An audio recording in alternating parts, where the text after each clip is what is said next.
یہ 16 مہینے جنہوں نے حکومت کی ہے لبک کے بڑے تھے اور تحریک عدم اعتماد کی طرف انہیں کہیں کہ آپ یہ لڑیں الیکشن، تو وہ سارے میری بات کا تصدیق کر رہے ہیں۔ میں جی میاں صاحب کی بہت دل سے قدر کرتا ہوں، میں یہ سمجھتا ہوں کہ وہ واقعتاً اس وقت پاکستان کے سب سے زیادہ تجربہ کار رہنما ہیں جن کی رہنمائی۔ بسم اللہ الرحمن الرحیم۔ السلام علیکم ناظرین اکرام، میں ہوں عبدالباسط سواتی اور آپ دیکھ رہے ہیں میرا ڈیجیٹل چینل۔ ناظرین اکرام، پہلے آپ یہ ویڈیو دیکھیے پھر اس پر ڈیٹیل میں بات کرتے ہیں۔ جو ان کی ووٹ بینک ہے وہ ہوا میں اڑ جائے گا، زیادہ سے زیادہ 3 سے 5% کا فرق پڑے گا جی۔ یہ بہت برے طریقے سے پی ایم لین ہارے گی اگر تو الیکشن صاف، شفاف اور منصفانہ ہونے ہیں۔ اگر الیکشن مینیج ہونا ہے تو اس کا فائدہ شہباز صاحب کو ہوگا، کیونکہ دیکھیے ابھی تک تو میاں صاحب کو الیکشن میں حصہ لینے کی اجازت ہوگی یا نہیں، یہ ایک کنفیوزنگ پہلو ہے۔ کیا وہ انہیں آتے ہی گرفتار ہونا ہے یا نہیں؟ ایک تو سب سے بڑی بات، اگر تو میاں صاحب قوم کو یہ بتانا چاہتے ہیں کہ وہ ایک انقلابی بیانیے کے ساتھ آ رہے ہیں تو انہیں آنے سے پہلے کسی بھی قسم کی حفاظتی ضمانت نہیں لینی چاہیے۔ اچھا، اس کے باوجود میں یہ درخواست کروں گا کہ آپ اس عمر میں کیوں یہ زحمت گوارا کر رہے ہیں؟ دکھ جھیلیں بھی فاختہ اور کوے انڈے کھائیں۔ یہ 16 مہینے جنہوں نے حکومت کی ہے لبک کے بڑے تھے اور تحریک عدم اعتماد کی طرف انہیں کہیں کہ آپ یہ لڑیں election and let this election be pass and wait. Sir 6 مہینے سے زیادہ نہیں چل پائے گی جو نئی حکومت آئے گی، کوئی علاج نہیں ہوگا کسی کے پاس۔ لندن میں بیٹھے آرام سے بھی کافی وغیرہ پئیں، واک کریں۔ باقی اگر تھانے دار سے مل کے چوری کرنی ہے اور ووٹ کو عزت دو کو اور زیادہ اپنے نعرے کو یہ ذلیل و رسوا کریں گے، میں ان کے آگے ہاتھ باندھ کے آپ کی وساست سے کہتا ہوں کہ میاں صاحب اب اپنی عزت بچائیں۔ Don't come to Pakistan. Sir یہ لیٹ شہباز شریف یعنی فائٹ دا الیکشن۔ میں سر دوبارہ کہہ رہا ہوں، let Shehbaz fight the election, let Khawaja Asif fight the election, let Sanaullah. یہ آپ کی عزت کو قربان کر رہے ہیں، آپ کی ساکھ کو آپ یہ داؤ پہ لگا رہے ہیں۔ مطلب آپ کو مطلب نہیں نصرت صاحب بات یہ ہاؤ کین، کیونکہ آپ نے بات کی ہے تو مجھے آپ سے سوال یہ ہے سر میں ذمہ داری سے کہہ رہا ہوں، میں اس پہ آ رہا ہوں جو سر یہ میں کیونکہ آپ نے ذکر کیا، یقینی طور پر عظمہ بخاری صاحبہ بےتاب ہیں کہ وہ رسپونڈ ضرور کریں گی، بالکل ان کے پاس موقع ہے، لیکن میں صرف یہ کہہ رہا ہوں کہ ہمارے سامنے جو ٹیسٹمنٹ ہے وہ 2022 کے الیکشنز تھے، بائی الیکشن ہوئے، ٹھیک ہے، پی ٹی آئی اس میں جیتی۔ اب جو ریسنٹ گیلپ کا سروے آیا جس کو ہمارے بہت سے دوست پی ایم ایل این کے کہتے ہیں اور یہ سرویز کا کیا کرنا ہے، یہ تو مینج سروے ہوتے ہیں۔ مجھے سمجھ یہ نہیں آتی کہ جب سرویز ہوتے ہیں، جب پی ایم ایل این کے دور میں ہوتے تھے، میاں صاحب ٹاپ کرتے تھے مقبول ترین لیڈرز میں سے، تو اس وقت ان کو فلیگ کیا جاتا تھا کہ یہ کیا بات ہے۔ اب اس میں جو یہ سروے ہوا ہے اس میں 60% سروے کے جو سیمپل سائز ہے اس کے مطابق عمران خان کی پاپولیرٹی ہے۔ عمران خان اس وقت ڈسکوالیفائڈ بھی ہے۔ عمران خان ایک کیس کے اندر ابھی تک اندر ہے، ایک میں ان کی سزا معطل ہو چکی ہے، باقی 11 کیسز کے اندر ان کو ڈکلیئر کر دیا گیا ہے۔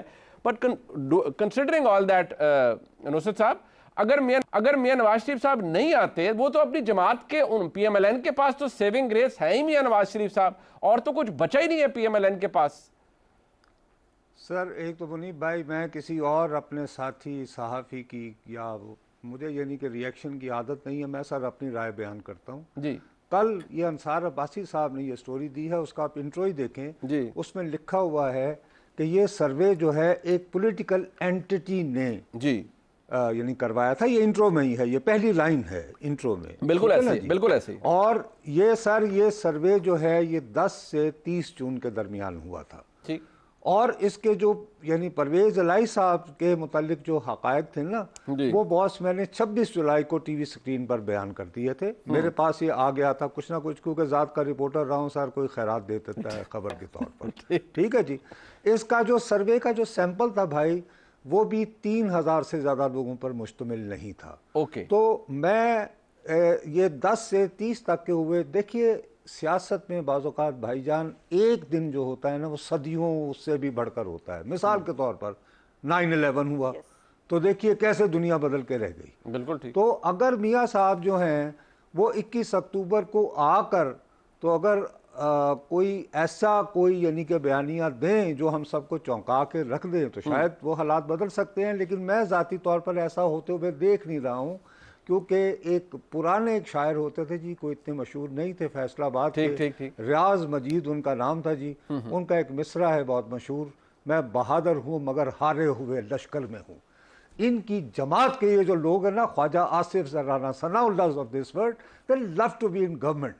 اچھا They have lost the stamina to struggle anymore, sir. اچھا Unfortunately. پر میاں اور صاحب اب یہ چاہتے ہیں ٹھیک ہو کہ گیا. میاں صاحب کی کریڈیبلٹی کو یہ کیش کرائیں, اور وہ یہ کیش نہیں کروا پائیں گے. سر آپ یہ کہتے ہیں نہیں کروا پائیں گے, سر آپ کیا مجھ سے یہ توقع رکھتے ہیں؟ نہیں سر, آپ کیا مجھ سے توقع رکھتے ہیں؟ I was the first anchor جس کو عمران خان کے زمانے میں پل آؤٹ کیا گیا, بالکل کیا, اور 4 سال تک میں راندہ درگاہ رہا تھا.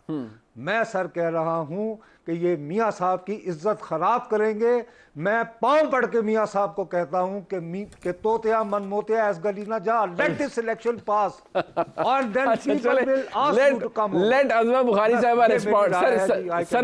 سر وہ آپ کی رائے آ گئی. عظمہ بخاری صاحبہ is all geared up کہ وہ تمام باتوں کا جواب دیں. ایک مختصر سا وقفہ ہے, واپس آ رہے ہیں. عظمہ بخاری کرنا چاہیں گے اس کے اوپر. ناظرین اکرام, آپ نے ویڈیو دیکھی جس میں ایک تو منیب فاروق صاحب کے پروگرام میں عظمہ بخاری صاحبہ تشریف فرما تھی اور تذکرہ کر رہے تھے موجودہ سیاسی صورتحال پر, خاص طور پر جو گیلپ کا ایک سروے سامنے آیا, اس سروے کی بات چیت کر رہے تھے کہ سروے نے کس طرح تباہی مچا کے رکھ دی. عمران خان کی مقبولیت کھل کر سامنے آ گئی. اس کے علاوہ آپ نے دیکھا کہ ایک صحافی نے کس طرح نواز شریف کو ہاتھ جوڑ کر کہا کہ آپ وطن واپس خدا کے لیے نہ آئیں.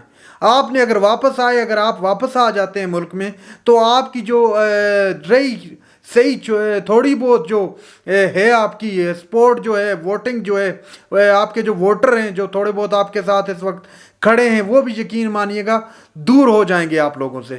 چونکہ جو چورن بیچا جو گزشتہ 16 ماہ کے اندر انہوں نے اس ملک کے ساتھ کیا, وہ کسی سے ڈھکا چھپا نہیں ہے, جس وجہ سے انہوں نے واضح کہا کہ اب لڑنے دیں الیکشن. شہباز شریف کو, خواجہ آصف کو, اور ساتھ میں نام لیا جو former interior minister of Pakistan تھے جناب رانا ثناء اللہ صاحب, ان کا نام لیا کہ ان کو لڑنے دیں, وہ خود الیکشن لڑیں اور دیکھیں کہ آٹے اور دال کا کیا بھاؤ ہے, ان کو سمجھ آ جائے گی. اگر وہ واپس آ جاتے ہیں تو جو مسلم لیگ نون کا ایک بیانیہ تھا, بیانیہ ان کا یہی تھا کہ ووٹ کو عزت دو, اس بیانیے کا ستیہ ناس ہو جانا ہے. تو یہ سچویشن ہے آج. جس طرح کھل کر بات کی صحافی نے, مریم کی بات کر رہا ہوں, عظمہ بخاری صاحبہ کے سامنے, تو ان کو کافی برا, میں آپ نے دیکھا ہوگا ان کے چہرے کے تاثرات, ان کو کافی برا لگ رہا تھا, اور کافی صحیح معنوں میں جسے کہتے ہیں نا, اس طرح جو ہے چھترول کی جناب سینئر صحافی نے. ناظرین اکرام, یہ تھی آج کی ہماری ویڈیو. چینل پر جو نئے چینل کو سبسکرائب کر لیں. اگلی ویڈیو تک کے لیے اللہ حافظ.